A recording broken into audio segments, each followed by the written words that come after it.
नमस्कार दोस्तों, daily news India 1.0 में आपका स्वागत है। भारतीय जनता पार्टी का मिशन डिस्ट्रॉय जेडीयू चल रहा है। इससे पहले 2-3 मिशन उनके पूरे हो चुके हैं।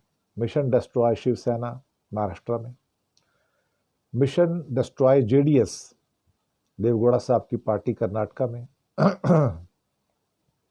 और मिशन डिस्ट्रॉय अकाली दल पंजाब में। वो तीनों कामयाब हो चुके हैं।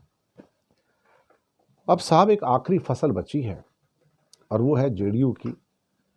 इस बार ही खत्म हो जाती थी, लेकिन इस बार उनको थोड़ी ज्यादा सीटें मिल गई तो थोड़ा सा डिले हो गया है। लेकिन बहुत ज्यादा डिले नहीं होगा, 4 महीने 6 महीने, बस इतना ही। इससे ज्यादा की मोहलत भारतीय जनता पार्टी अब जेडीयू को देगी नहीं। एक पॉसिबिलिटी कि जेडीयू टूट जाएगा, क्योंकि बीजेपी के 2 एक्टिव मेंबर इस टाइम जेडीयू के अंदर हैं, ललन सिंह और संजय झा। मैं तो उनको जेडीयू का ही नहीं मानता। वो तो बीजेपी के ही दरअसल नेता है एक्चुअली देखा जाए तो। और राज्यसभा के जो डेप्यूटी हैं हरिवंश, वो तो ऑलरेडी बीजेपी वाले हैं, नाम के लिए जेडीयू है उनका। तो अब रही बात कि जेडीयू को डिस्ट्रॉय करने में कितना टाइम बीजेपी लेगी, कब वो निर्णायक वो एक जो डिसीजन होता है वो लेने जा रही है कि जहां पर जेडीयू में को एक मक्खी की तरह, दूध में से मक्खी की तरह निकालकर फेंक दिया जाए। मुझे लगता है बहुत ज्यादा देर नहीं है वो, 4 महीने 6 महीने 8 महीने, दैट्स ऑल, इससे ऊपर नहीं। और यहां पे नीतीश की पार्टी के टुकड़े हो जाएंगे और नीतीश को फिर ये बीजेपी ना घर का ना घाट का छोड़ेगी। नीतीश को शायद अभी भी ये बात समझ में नहीं आ रही है कि भारतीय जनता पार्टी का काम जो छोटी पार्टियां हैं उनको बर्बाद करना है।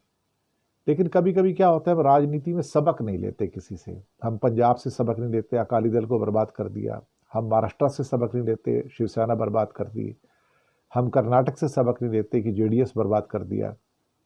और हम फिर से उसी परिपाटी में चल रहे हैं कि चलो जितना टाइम गुजरता है गुजार लेते हैं, बाद में तो देखेंगे हम ही नहीं होंगे तो पार्टी क्या करेगी। और बीजेपी मौके का इंतजार करती है और फिर वार करती है और फिर आपको कहीं का नहीं छोड़ती। तो अगला नंबर तो जेडीयू का है। और जेडीयू कब तक, बस इतना ही। तो कहते हैं बकरे की मां कब तक खैर मनाएगी। मुझे लगता है कि ज्यादा देर नहीं है। भारतीय जनता पार्टी अब नीतीश की पार्टी के 2 टुकड़े कर देगी, या हो सकता है 3 टुकड़े कर दे, और उसके बाद उसको भारतीय जनता पार्टी में विलय करके अपनी फुल मेजोरिटी अपने बेस पे सरकार बनाए। और नीतीश कुमार उस टाइम सुलगते हुए बाहर खड़े रह जाएंगे और सोच नहीं पाएंगे कि मेरे साथ क्या हुआ। ये नीतीश को पता है कि उसके साथ क्या होने जा रहा है, ऐसा नहीं कि नहीं पता, वो भी राजनीति के बड़े खिलाड़ी रहे हैं। लेकिन भारतीय जनता पार्टी जब लोहा गर्म होगा और हथौड़ा ना मारे, ये तो हो नहीं सकता। क्योंकि भारतीय जनता पार्टी का जो विश्वासघाती चरित्र है वो सबको पता है कि ये अपने लोगों के साथ विश्वासघात करती है। ये तब वार करती है जब अगला बंदा बहुत कमजोर होता है, और उस समय ये पूरा का पूरा जो सिंहासन है उसको ऑक्युपाई कर लेती है।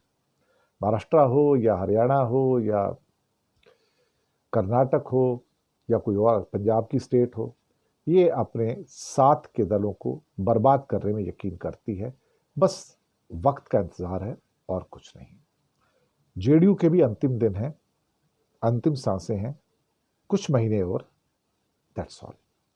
शुक्रिया।